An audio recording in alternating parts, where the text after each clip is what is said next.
Thank you so much. Thank you. It's great to be here. Why don't you take your seats? I'm not just a Bolton lad, I'm from Breakmouth. And literally 400 yards that way. I lived there till I was 18 and then moved away. Ended up living in London. Can you imagine what it's like trying to order a Diet Coke in London with this accent? Can I have a Coke? Can I have a Coke? My wife, thankfully, was born in Brixton, so she would have to order drinks for me. Can I have a Coke? Yeah, oh, yeah, you can, yeah. So it's really good to be with you, and thankfully, because I'm here with you, it meant I didn't have to do the Iron Man. So really appreciate the invitation for this specific date. It just got me out of, once again, setting a record. We have been friends for a very long time, and looking around the room, there's people that I have known my whole life. And just the thrill of church is the power of relationship. Because we don't do church because we sit in a room. We do church because we choose to engage with one another beyond the sitting in the room. Because the room's just a room. The church is us. And those relationships that go way beyond sitting next to someone, they're what changes lives. So we're thrilled. Thrilled that Kings is a part of Assemblies of God. I'll give you my correct title because you both got it wrong. So I am the general manager of Assemblies of God. What does that mean? That means that I run our movement of churches on a day-to-day basis. And Glyn, who leads Audacious, is also the national leader for Assemblies of God. So I look after all the day-to-day. He can play a visionary role, and I get all the fun jobs. I get all the great bits that you have to do to make a movement work. You'll see just in the foyer, there's a stand for Missio Dei, our Bible college. If you're interested in delving deeper into Scripture, we run a whole series of courses. There's all sorts of things there. It all happens in Manchester, which is a bonus for you guys, and able just to plug into that. We'd love to talk to you more about that. Let me open your Bible. You got your Bible with you today? Or please have a Bible with you today. We're going to go to 2 Kings, and we're going to talk about a man called Gehazi. A man called Gehazi. There is something in the psyche of humanity that means we love the idea of a comeback. That when someone's struggling and then they make it back, there's something inside us that loves that. There's something inside us that loves the underdog. That's someone who shouldn't have won but did win. Every film that you can think of is based around the idea of a comeback. Any sports film that you think of is around the idea of a comeback. They're doing well, they fail, they win. It happens every time. That is every Rocky film. Just doing well, fail, win. Every single one. Every James Bond film. Doing well, starts to lose, wins at the end. Every rom-com meets someone, loses someone, meets them again. Every single film is built around the idea of a comeback because something in humanity recognizes this. There was a moment when humanity had all that it needed and then it lost it. And that's the rhythm of our lives. We don't like that idea, but it's true. Life's going really well. Life takes a dip, but somehow God brings us back. Your kids are doing brilliantly well. Your kids take a dip, but God is in control. Finances are going well. God is in control. There is something that God is working and doing in the psyche of each and every one of us that we reach out to because it's who He is. Let me explain the story we're reading. 2 Kings chapter 5 is the story of a man called Naaman. Naaman was a general in the Aramean army. He was an enemy of the Israelites, the people of God. And yet, God deals the best way with his enemies by making them fall in love with him. It's what he did for you and I. That when we did not know him, he loved us so much that we fell in love with the one that we were alienated from and enemies from. It's how he works. And Naaman comes along and he wants to get healed. And he's been told by a little girl that if he goes to see the prophet in Israel, he'll get healed. And he goes to see the prophet. And the prophet tells him, yeah. Just go to the river, dip 7 times and you'll get healed. He does not want to do it, but he does it. And so he goes in there, and the 7th time he comes out and the leprosy that he had on him is gone. Now, he wants to pay for what he got. And so he offers the prophet, I'll pay you Prophet says, no, we don't do this for money. We do this because we love God. Don't pay. And so he leaves. Let's pick up the story here. 2 Kings chapter 5. After Naaman left, verse 19, and had traveled some distance, Gehazi, the servant of Elisha, the man of God, said to himself, have you ever had a grumble to yourself? Ever thought you shouldn't have done that? No, I wouldn't have done it like that. I would have done it different.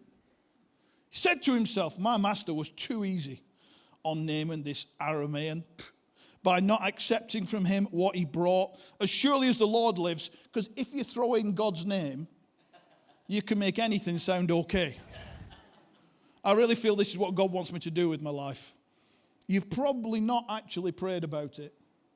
You just decided tagging that phrase on stops Derek telling you off.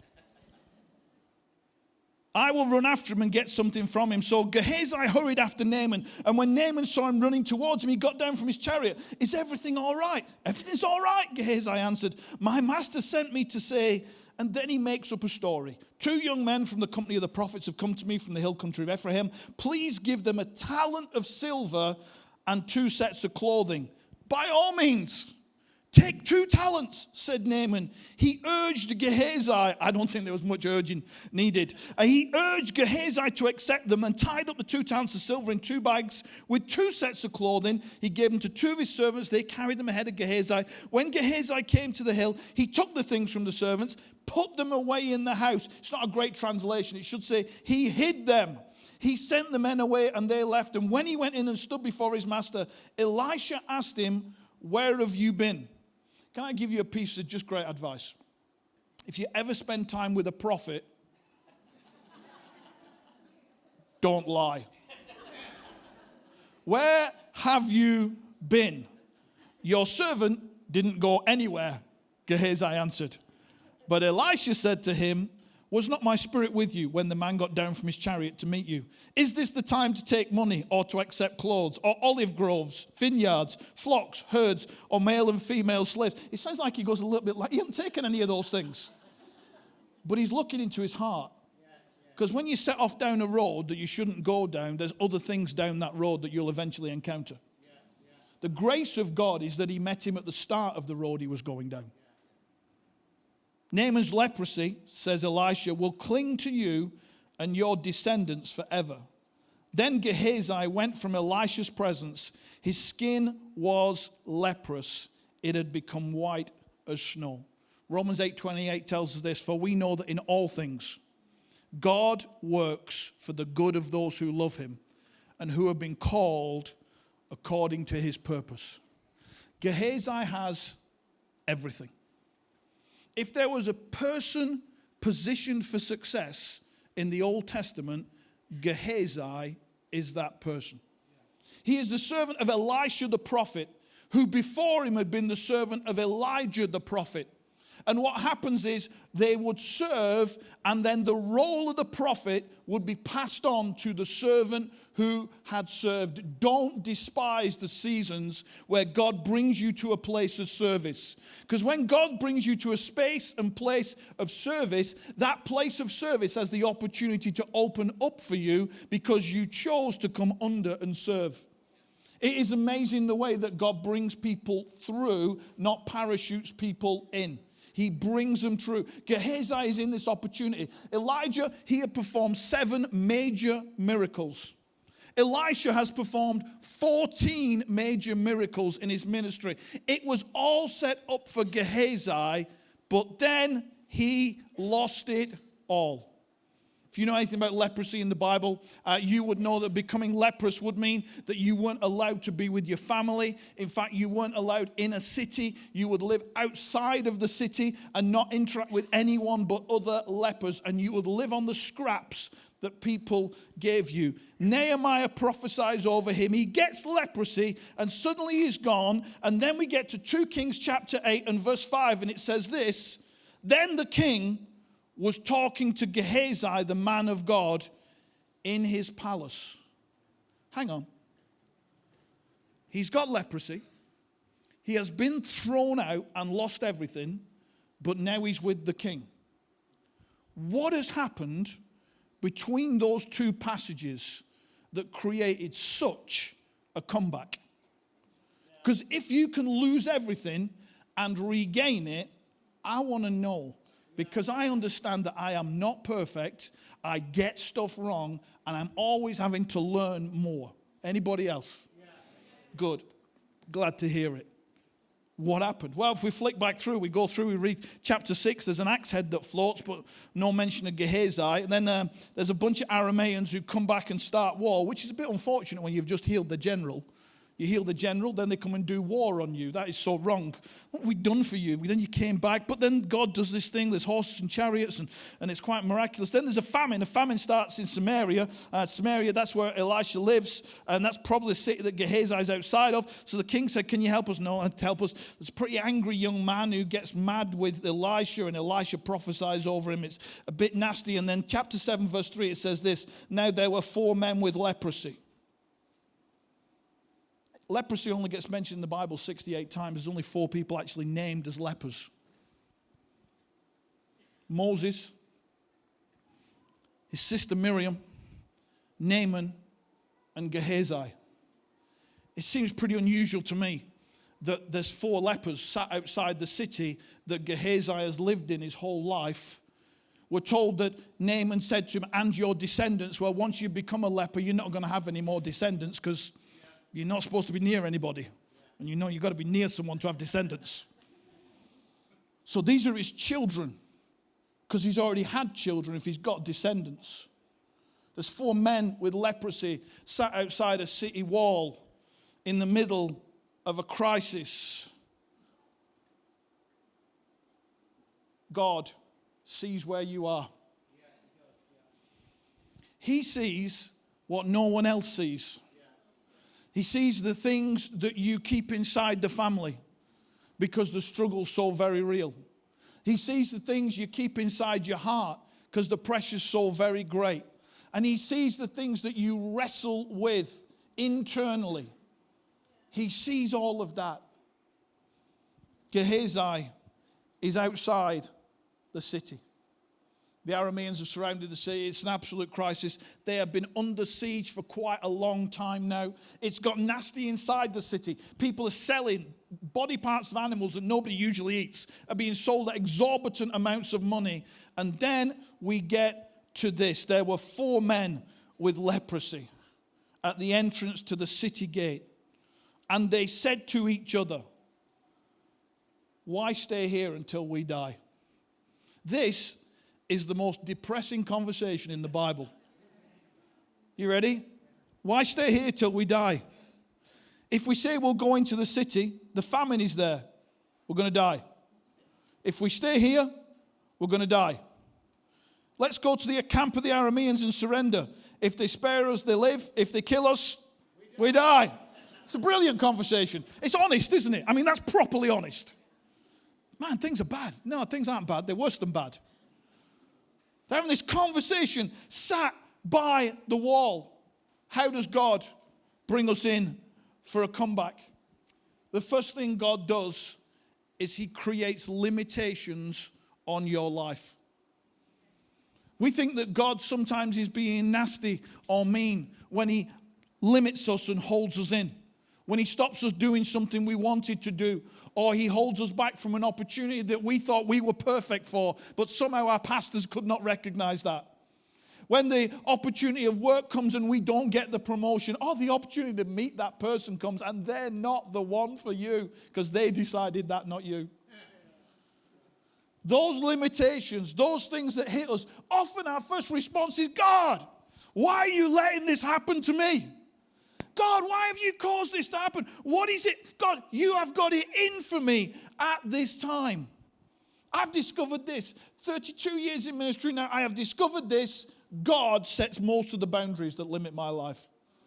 It's not the enemy. He's not that interested in me. He didn't get excited about my title, General Manager of Assemblies of God, and think to himself, I better go after him. That sounds dangerous. What it is God who sets limitations to cause us to walk in his plans. We have a plan. God decides the way. We have an idea, and God's going, great idea. Totally wrong. Like, well done for having the idea. No. And God, suddenly, you feel the limitation hit you. You think, God, I really wanted to do that. And God goes, nope, it's not happening. That's just not fair, God. God goes, if you knew what I actually had for you, the limitations would not bother you. So we have to make a faith decision that the limitations are not going to bother us, whatever it is that's going on, because we're believing that God has got something more. Now, these guys didn't know that. They're leaning against the wall, and they're in the best conversation ever. 4 guys, if we stay here, we die. If we go that way, we can't even go that way. It's true. Thank you for agreeing with me. If you go backwards, we're going to die. If we go forward, they might kill us. And I guess then we'd be dead. What's behind you? The good old days, they weren't that good. We tell ourselves they were, but it's the comfort of the familiar that makes them feel like they were good. So we look back and go, oh yeah, because we knew what was happening and we knew what was going to happen. So knowing what was going to happen, because we're in the future now, makes them seem good. But they weren't. They were just like today. We look to the side and go, oh, if the grass over here, if I was a part of this, or if I could do this, that'd be better. But what to the side of you, you're going to find the same challenges and problems. Because what I've discovered is wherever I go, I go. And my problems, they don't get left behind where I was. I tend to bring them with me. And so they're trying to find, there's nothing there. The only way that we can go is forward. And what's in front of us is terrifying. The unknown, the what ifs, the maybes, the challenges. But you've got to come to a place where God creates limitations. He does it right the way through the Bible. The Israelites reach the Red Sea. The Egyptians are behind them. The closed seas before them. Their only point is, I've got to turn to God. God, what do we do? Just lift up the staff. You get it when God trapped them so he could save them. What if God has trapped you in the circumstances you're in so that he can save you to bring incredible glory to his name? What if the thing you think is breaking you is actually the thing he'll use to make you? Paul's preaching, sometimes he failed. It led to no success. Peter's denial led him to an intimacy with Jesus he never would have had but for that failure. Samson's lust issues led to his greatest victories. Gideon's hesitancy led to God's assurance, because God creates limitations and crisis to move you from where you've lost yourself to where he's designed you to be. Those limitations you're struggling with right now. What if you could trust God that it was him? Second thing God does here is he gives you people to agree with you. They said to each other. I don't actually think they said to each other is quite accurate. Somebody must have said it first. Right? You never have a conversation where you say exactly the same things to each other at the exact same time. That just doesn't work. They said to each other. Imagine, it's a bonkers conversation. 4 lepers living on a rubbish tip, leaning against a wall. If we go back, famine, dead, that way, dead, dead, forward, probably dead. Probably dead's better than dead. He's right. And he is right. He's right. He's right. That dead, definitely dead. They didn't even like us. They threw us out before it was bad. They threw us out when it was good. And they threw us out. So there's nothing that way. The city's surrounded. We're just going to go round. And then back here. That's all that's going to happen. So the only thing we've got, the only opportunity we've got, shall we do it? I think we should do it. You need someone who's going to agree with you for you to move forward. You need someone who's going to recognize what you recognize. What's behind us doesn't help us. What's over here is no different. The only thing we can do is go, just someone to agree with you. Listen, the most bonkers moments would be when someone's agreed with me on something I thought was impossible. Because at that moment of agreement, what happens is this: your faith and my faith come together. And when your faith and my faith come together, suddenly there's a multiplication of faith that starts to happen, that starts to shift circumstances. And what happens is other people see it and they go, do you know what? We'll bring our faith. And when your faith, my faith, and our faith get together, something significant begins to happen because there's power in our agreement. There's power when we say, I agree with what you're saying, I believe what you're believing, and more than that, I'm going to stand up with you. Because there has to be a moment where agreement is not verbal, agreement is active. Agreement is not yes on a Sunday during a service, agreement is action on a Monday in your lifestyle. Agreement is not yes when you're under the pressure of the moment. Agreement is when you outwork that pressure into reality. Agreement is powerful. You need someone to agree with you, but you need to do something. We pick it up here. At dusk, it says, they got up. Commentators tell us it was probably 7 years into this siege. There's 4 lepers. They are broken men. They are starving. Getting up was a win. Georgina said it earlier. Well done. Like, well done for getting up and getting on. Well done for getting through every bad day you've ever had. Like, every one of those days you thought you could never get through, you got through. You've proven it because you're here. So every day that's in front of you that you think you can't make it through, you already have a track record of success behind you. You've already made it through. These 4 have this great conversation. Look, I love this conversation. I have friends I have this conversation with. If we do this, they're going to kill us. Well, we can't go back. No, we're stuffed on that. We can't do it. Well, let's try it. Let's at least try it. Let's give it a go. Let's have a crack at it. And so they got up. I would think they got up leaning on each other. One of them, if we can get one of them up, he can get us up. Just if we can get one person to their feet in the midst of all of this, then maybe they can just get someone else to their feet. And so eventually there's 4 lepers now leaning on a wall. And they start to move forward. I don't know about you, but if I was the Aramean army, 4 lepers shuffling towards me would not be terrifying. I mean, that is not something you've sat there and you've thought about, whoa, if they send them lepers, we're done. There's an army so powerful it's besieged the city, and 4 lepers are now approaching them.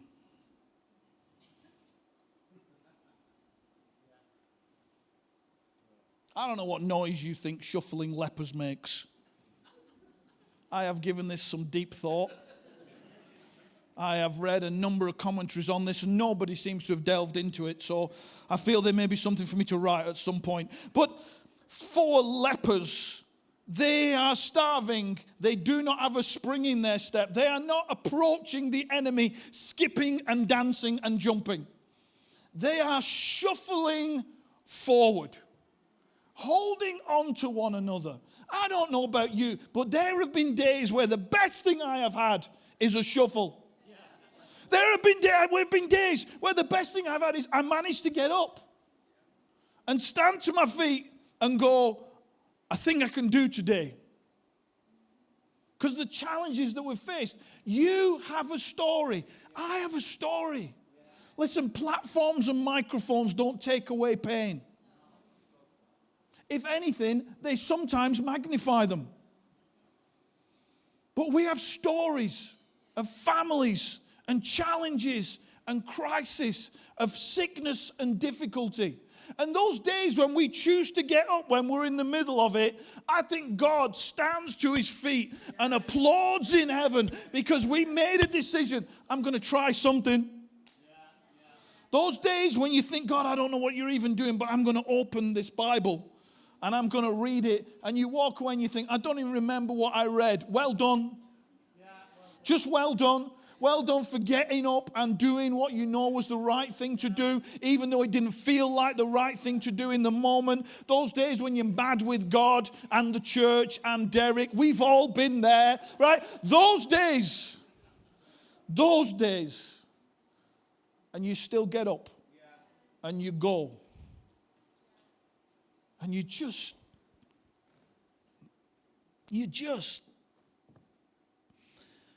if I can just put one foot in front of the other today, if I can just make it through today, if I can just push through with some of the things some people have said to me, or done to me, or done to my children, or done to my parents, if I can just a little bit more, just sometimes it's just if I can just find a little bit more.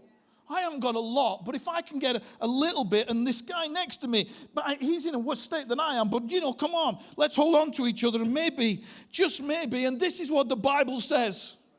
When they reached the edge of the camp, no one was there, because the Lord had caused the Arameans to hear the sound of chariots and horses and a great army. So they said to each other, look, the king of Israel hired the Hittites and Egyptians to attack us. They got up and fled. When did they flee? In the dusk. When did the lepers stand up? At dusk. Listen, your pathetic is powerful.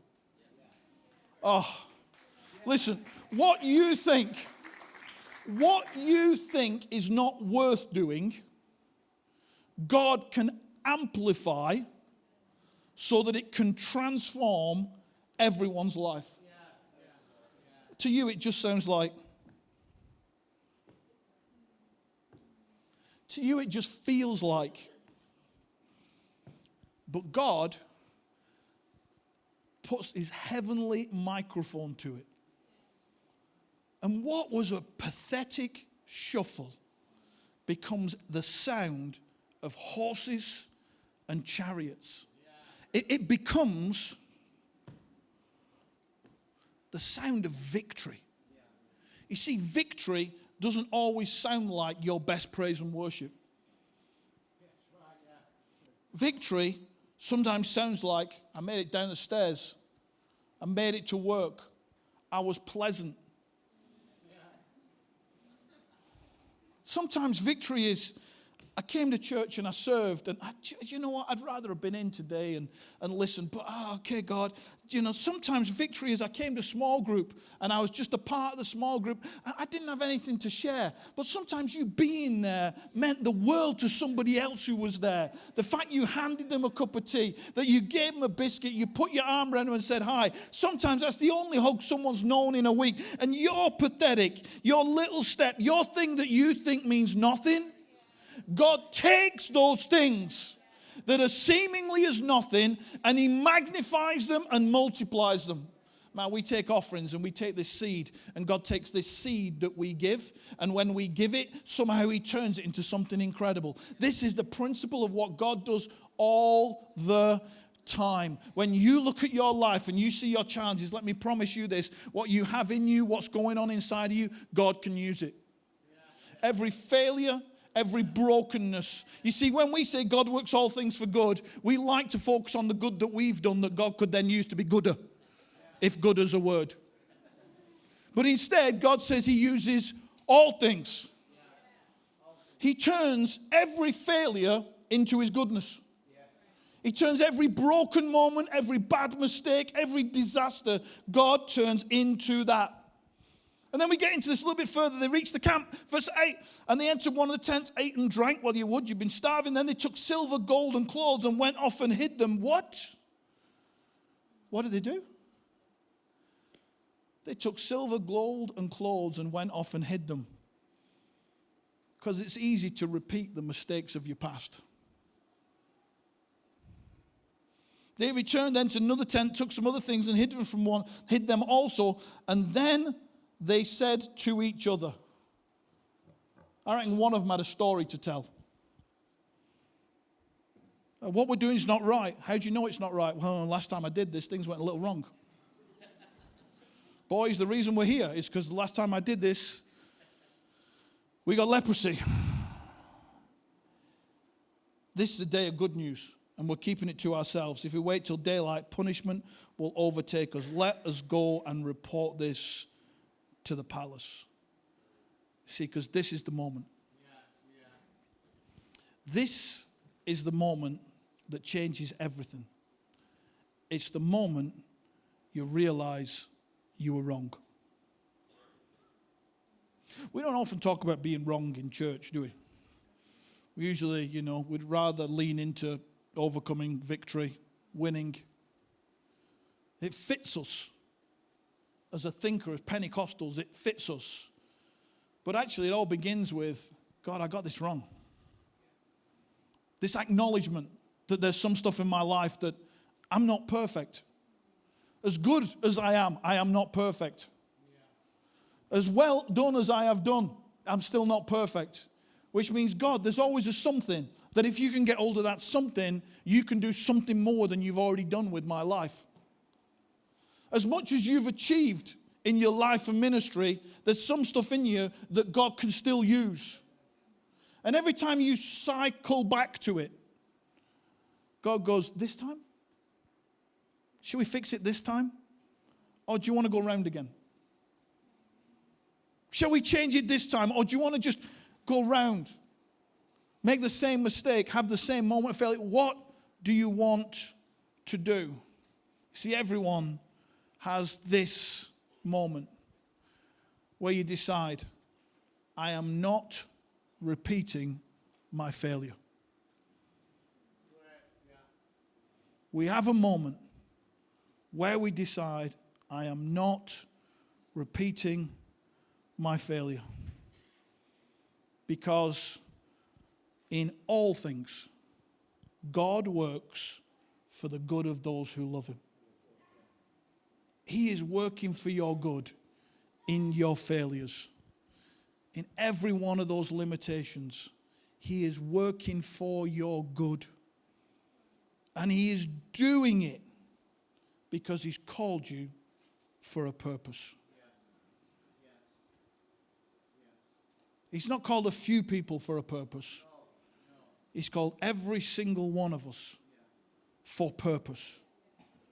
That your life isn't just an action point. It's not filling in and being part of someone else's purpose. It's because he has a purpose for you.